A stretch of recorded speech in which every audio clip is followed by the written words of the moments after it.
감사합니다. 오늘 대한사랑에서 특별 강연 프로그램을 마련했는데 오늘 제가 여러분들에게 드리고 싶은 말씀은 인하대 고조선 연구소에서 지난 5, 6년간 특히 국회에 예산을 받아서 연구한 성과를 압축적으로 한 가지 소개를 시켜드리고자 하는데 오늘은 아주 기초적인 한 가지를 제가 소개를 시켜드리고자 합니다. 이야기는 두 개의 지도를 보시면은 우리가 눈에 확연하게 차이가 나오는데 하나는 현재 우리 교과서에서 배우고 있는 고려 국경입니다.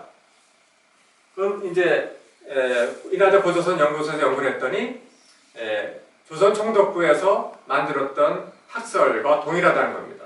두 번째는 국회 발의에 의해서 정부 예산을 받아서 인하대 고조선 연구소에서 한 결과 고려의 국경은 요하 동측에서 연해주까지 걸쳐 있었던 우리가 생각했던 것보다 훨씬 큰 나라였다라고 하는 완전히 다른 이야기가 지금 나왔습니다. 이 두 가지가 하나의 경합학설인데 그러면 어느 쪽이 맞느냐를 우리가 따지기 전에 제가 오늘 드리고 싶은 말씀은 이 학설은 상당한 문제가 많다라는 것까지만 말씀을 드리고자 합니다. 첫째, 이 왼쪽 학설은 이 최근에 러시아 고고학자들이 인하대에 와가지고 국제학술을 했는데 이 연해주 지역에서 고려의 성터를 여러 개 발견했다는 겁니다. 처음에는 금나라의 성인 줄 알았는데 그것이 아니라 고려 성터라는 확인했기 때문에 자기들이 의문을 갖고 있는데 현재 이와 같은 국경으로는 이거를 설명할 수가 없습니다. 실증적으로 모순이 되는 거죠. 두 번째는 요하 거란 사람들이 살았던 모든 도시에는 요탑을 세웠습니다. 그런데 이 요탑의 분포를 보면은 대략 여기 넘어가지 않습니다. 그 말은 뭐냐면은 이 요탑이 없는 지역은 거란 사람이 없었던 지역인 겁니다. 그렇다면은 이 무주공산이 과연 거란 땅이 아니라 누구의 땅이었느냐 문제가 이 학설에는 발생을 하고, 세 번째, 현재는 압록강에서 원산까지 이렇게 고려 국경이었고 초기, 그리고 거기에 천리장성을 쌓았다라고 지금 설명을 하고 있는데 의주 쪽에 일부 산성이 있는 건 있지만은 이 험준한 산, 1000m를 넘나드는 산에다가 산성을 쌓기가 쉬웠겠는가? 또 산성의 흔적을 아직까지 발견한 게 아무것도 없습니다. 그렇다면 실제로 유적으로 산성의 유적이 발견되지 않았는데 여기에 산성이 있다고 하는 것은 실증적인 사학과 전혀 충돌하는 모순되는 주장이 되는 겁니다. 네 번째, 철령위의 위치는 여러분 지도 보시면 지금 여기 분명히 철령이라는 게 존재합니다. 이 철령위를 명나라가 설치하는 것 때문에 이성계가 요동정벌을 시작했거든요. 그런데 이 현재는 뭐라고 얘기하면 철령은 여기 있었다 이렇게 얘기를 하고 있습니다. 그럼 이성계가 여기서 압록강을 건너간 거는 엉뚱한 방향으로 진군했다고 하는 논리적 모순에 빠지는 겁니다. 이 점에 대해서 명확히 설명을 못하고 있습니다. 애매하게 여기가 문제가 됐지만 여기를 쳤다. 이런 좀 비합리적인 설명을 현재 이 학설은 하고 있습니다. 다섯 번째, 이거는 하나의 상식인데 후백제는 백제 땅이었죠. 그렇죠? 후고로 이런 식으로 지명을 나라 이름을 세울 때는 그 전에 있던 왕조와 연관돼서 말을 하게 돼 있는데 지금 이 영토는 사실은 신라의 영토였지 통일신라의 영토였지 고구려하고는 전혀 관계가 없습니다. 그렇다면 고구려는 고구려와 신라 누구 땅을 계승했는가 물어보면은 만일 이 땅이 저 학설처럼 고구려 영토였고 그걸 고려가 계승했다고 주장했다면 맞는데 이런 작은 영토로는 고려라는 이름값을 못하는 겁니다. 고려가 국제적으로 사기를 쳤다고 하는 그 얘기가 되는 거죠. 그래서 이 학설은 이와 같은 문제가 있고, 오른쪽을 보시면은 지금 인하대 고조선 연구소에서 주장한 이 학설과 부합되는 사실들이 많은데 그 중에는 5가지만 제가 소개를 시켜드리겠습니다. 첫째, 여러분 서희가 단판을 지어가지고 강동 육수를 찾았다 라는 말이 있지 않습니까?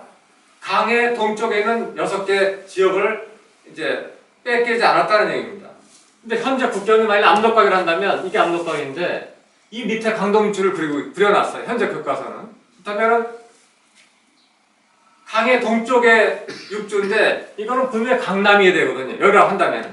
하지만 이 지도에 따르면 요하의 동쪽에 요 지역에 육주가 있었다고 우리는 고조선 연구소 비정하기 때문에 그렇다면 강동육주라고 하는 이 말이 표현이 딱 들어맞는 것입니다. 이 학설로는 이 말의 표현 자체가 안 맞는데 이 학설에 의하면 이 표현이 딱 떨어지는 거죠. 두 번째, 우리 여러 문헌에 또 비석에 의하면은 선출령의 공엄진을 쌓았는데 거기가 윤관이 구성을 축조한 것입니다. 여진족을 몰아내고. 근데 이 윤관 구성이 두만강 이북 600리 있었다고 하는 여러 문헌들이 있습니다. 근데 이쪽 학설을 주장하는 분들은 그 모든 사료를 다 무시합니다. 그건 믿을 수 없다라고 얘기하는 것 같은 주장을 하고 있는데 실제로 두만강 이북의 600리 지역에 이 인하자 고조선 연구소 팀은 여러 가지 증거를 찾고 사진까지 다 찍어놨습니다. 그 발표도 했는데 그 발표장에 나타나지 않고 그분들은 그냥 침묵을 하고 있습니다. 세 번째, 우리가 배경이 있고 그 당시 고려시대 때 서울은 남경이라고 불렀습니다. 그런데 배경에서 남쪽은 분명히 남경이 맞죠? 근데 우리가 배우는 서경을 평양이라고 얘기를 하고 있습니다. 그렇다면 고려 사람들은 동서남북 개념이 없는 사람들이었느냐? 중국의 북경 밑에 남경이 있거든요. 그런데 만일 평양이 서경이라고 한다면 방위강과학이 전혀 맞지 않는 거죠. 그런데 만일 이게 고려의 진짜 국경이었다 하고 여기 요양이 있습니다. 요양이 우리 윤한택 선생이 하면은 고려의 서경이었다는 겁니다. 그렇다면 고려 전체 영토로 보면 이게 서쪽이 딱 맞는 거죠. 서쪽 맨 끝에 있는 수도, 부수도가 딱 맞는 것이죠.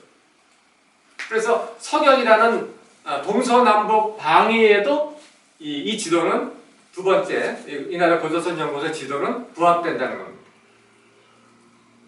네 번째, 고려 인조 때 송나라 사신 서궁이 와서 이 모든 걸 조사를 하고 자기 황제한테 보고서, 여행 보고서를 냈습니다. 송나라 서궁의 고려 도경이라는 유명한 책이 있습니다. 거기에 의하면은 고려의 영토를 얘기하면서 고려는 요수를 건너면 고려가 나온다 라고 했습니다. 이게 요수거든요. 요수를 건너면 고려가 나왔다 라고 송나라 사신이 썼습니다. 근데 그 사료를 인정을 안 합니다. 그리고 이 사람 서궁은 고려의 남쪽에는 요해가 있다고 그랬습니다. 이게 요해거든요. 요해 북쪽이 고려죠? 그럼 이 지도는 송나라 서궁의 기록과 딱 부합이 되는 겁니다. 다섯 번째, 이게 다섯 번째가 국회가 발의한 연구 기금으로 이 고조선 연구소에서 연구의 중요한 발견인데 옛날에 요하는 두 개가 있었다는 겁니다. 서암록과 동암록. 근데 후대에 그것을 하나의 압록강인 것처럼 합쳐버렸다는 겁니다. 요사 금사에 하면은 분명히 서암록이 있었고 그 압록강 때는 물수변 압록자를 썼다는 겁니다. 이게 지금도 요사 금산이 기록 그대로 남아 있습니다. 그런데 여기 있는 요 압록강은 실사변의 압록강이라는 겁니다. 그게 발음이 똑같기 때문에 나중에 후대에 헷갈려가지고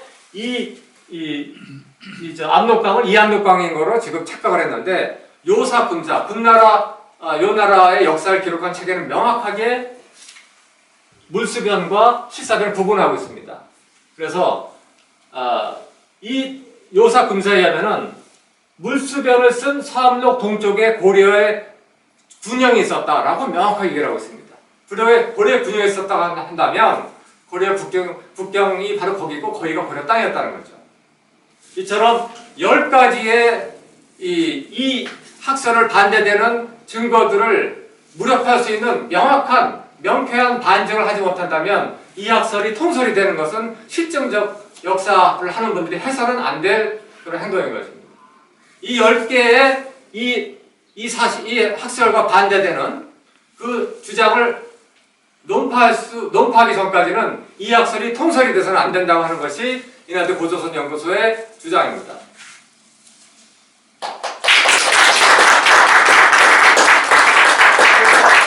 이날대 고조선 연구소는 이 두 학설이 지금 병립해야 된다라고 하는 것을 국회, 그 다음에 교육부에 요구하고 있는 것입니다.